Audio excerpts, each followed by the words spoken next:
Mudik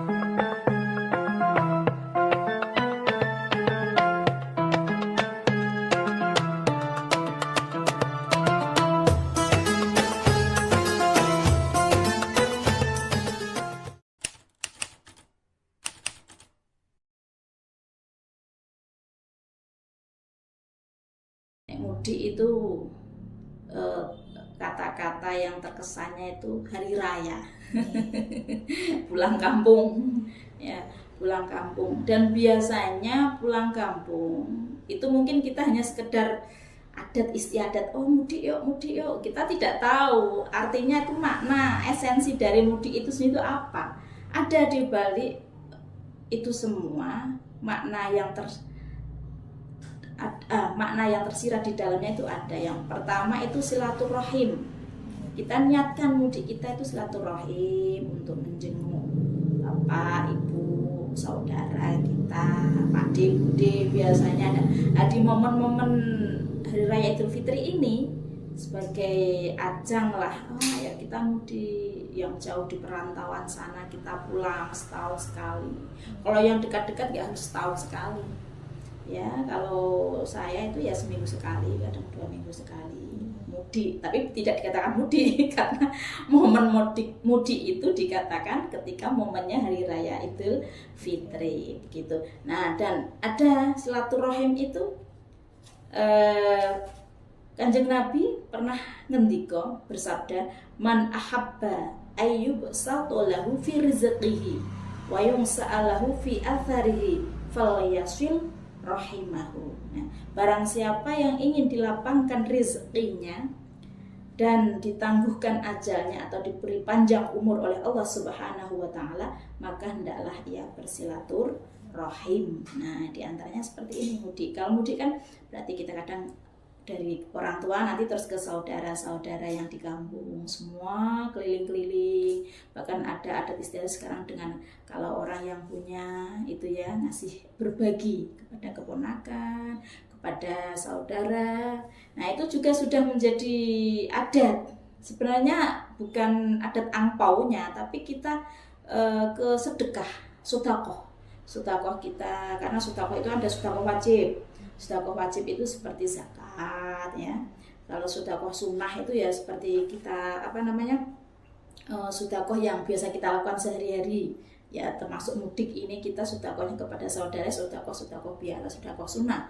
Dan ada sedekah yang sunnah muakkad, sedekah yang seperti wakaf, amal jariah itu sunnah muakkad. Yang terakhir sedekah mubah. Ya, kalau mubah itu berupa hadiah atau hibah. Ya, dihadiahkan untuk saudara, untuk teman ataupun untuk orang tua itu. Jadi ada beberapa manfaat dari mudik itu ya, satu bersilaturahim, dua kita bisa bersedekah ya, sehingga apa yang kita dapatkan bertahun-tahun ketika bekerja di perantauan menghasilkan sesuatu yang bermanfaat untuk orang lain, itu hal yang sangat membahagiakan diri kita gitu.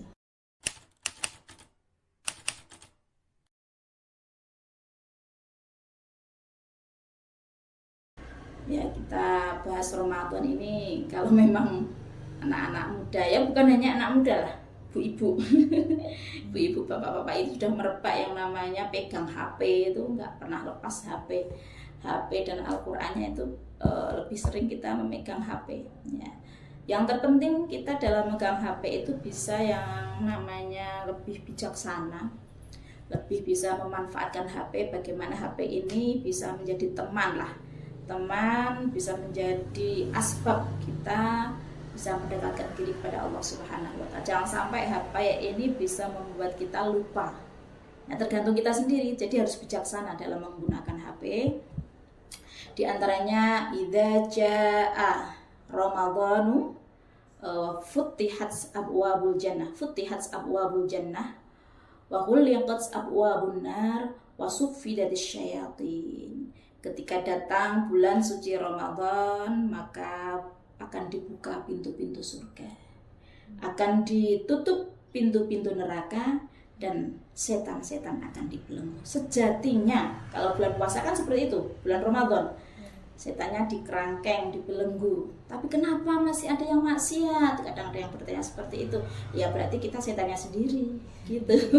Mungkin memang sudah karakter kita memang ya hampir mirip 11-12 sama setan. Makanya di bulan Ramadan kita masih bisa melakukan aktivitas yang maksiat ataupun yang lain sebagainya itu. Nah makanya kita harus berhati-hati, harus bijaksana menggunakan HP.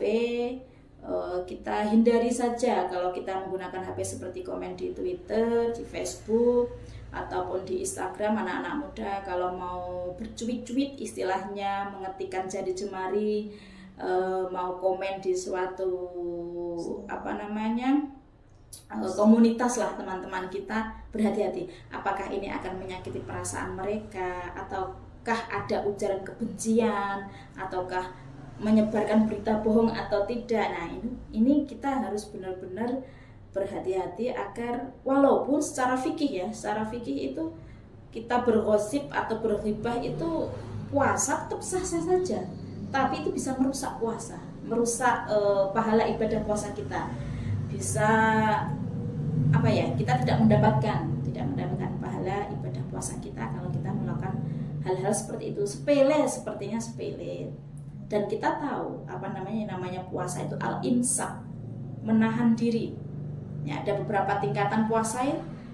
Imam Ghazali menerangkan, sepertinya kalau tidak salah itu Imam Al-Ghazali menerangkan tiga tingkatan seseorang itu berpuasa. Yang pertama puasa umum, itu puasanya orang-orang seperti kita lah.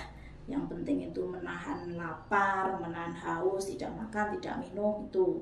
Yang kedua puasa khusus, ini biasanya ya para ulama, para orang-orang ahli ilmu yang tahu betul, para wali, mereka menjaga agar tidak makan, tidak minum, juga menjaga anggota badannya tidak melakukan maksiat kepada Allah. Dan yang ketiga ada shaumul khusus itu yang paling tertinggi, ini para nabi ini tingkatan yang tertinggi ini.